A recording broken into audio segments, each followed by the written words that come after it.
I was live. No, I'm not. I got restricted. Not mad, you'll figure. But I'm curious. You know that feeling you get when you know that, okay, yeah, we all play our part in things, right? And people are aware that you know that. So, you know, when you get that look, like, that expected look, like, are you gonna say anything? And you're like, look, I'm sorry. I know I played my part in this. Whatever it is. I'm sorry for the way I reacted. Or I'm sorry for the way I acted. And you're able to actually say it from a genuine place. Because it's been eating you up the whole time. Have you been talking crap? Maybe. Maybe not. Have you been upset about it? Have you been ruminating about it? Probably. Have you been losing sleep over it? For a long time. What do you walk away with? Less pride. And that's good.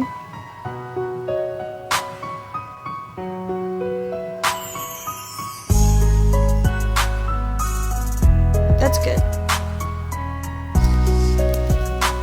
Jesus knows what that's like, to not get the apology back. Jesus knows what it is to pay the price over and over again for something that you didn't do. That they actually did to you, but they just refuse to see or admit it.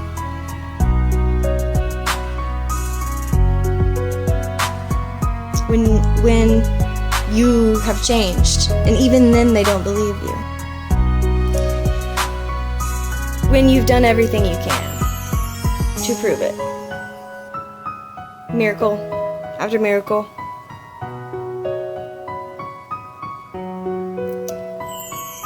Going beyond, above and beyond your own strength, or what you felt was your own strength.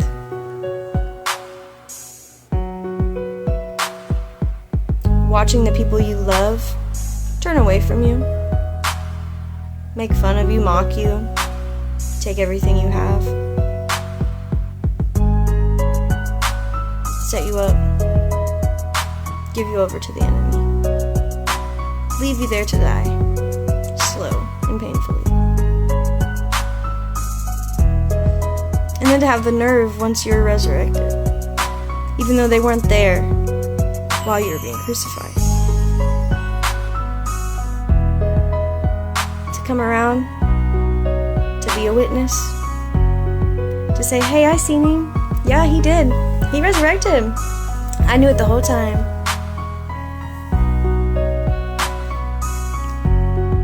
What?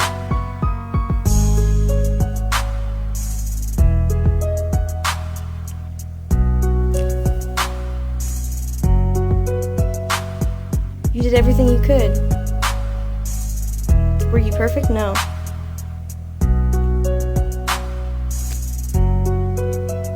Did you deserve better? Yeah. Did you do better? Do they take that and they say, you're there because of me? God knows what this is. Jesus knows this all too well. He deals with it every day, and he's dealt with it every day here, and he dealt with it hanging on the cross watching them gamble his clothes away. He said, you're going to deny me 3 times. And he ate with the people knowing that the very same reason the night before that he was crying and bleeding from his pores blood, from the anguish and the agony of making the decision. You know what, God, if there's a way around this, please give it to me. But the people around him made it so that there was no other way. That anyone could have chosen to be deceived, and it was one of his own.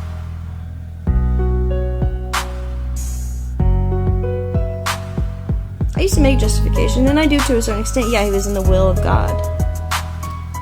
But we have a choice. If we're going to be in the will of God, for God or against him. You've been walking with him for 30 shekels of silver that you throw away. Is there spirit to it? Yeah. But our choices choose that for us. Our words, our thoughts. And we know that deep down in our heart. I know that. And still, a lot of days I still choose the enemy. And I wonder why, at the end of most days, I end up feeling like this. Because I've turned away when God was like, yep, you're almost here, make it all the way home. And I said, yeah, but I just gotta go over here real quick. I just gotta make one last stop. Because what if? And God's like, they didn't change for me, you think they're gonna change for you? I didn't know you were God. I didn't know you were more powerful than me. And then I got mad. And I said, watch. Watch what my heart can do. And I ran back to him. And he was so excited. So he could say, come on. And you know where he took me? He took me to the feet of Jesus. This time it wasn't so cool. He took me to the feet of Jesus and said, she committed adultery. Stone her to death. And I said, what? You convinced me that was God telling me to do that. He said, it doesn't matter. God, she even cursed you to your face. She thinks she's more powerful than you.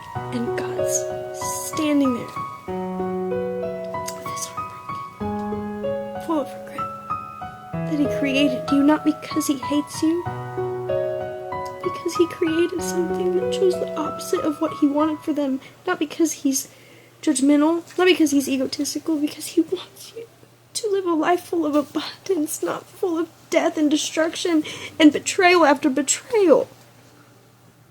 Against your own self, against the people you love, them against you. And you hating the people before you, the very people that he made for you to love.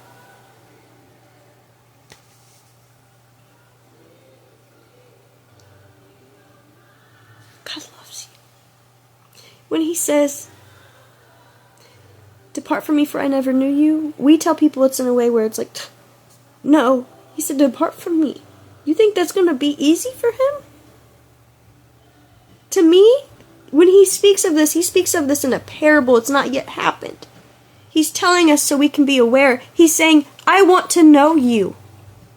Please know me. Please get to know me and let me know you. Because I know who you can be. I need you to desire to want to know who I can be. In you.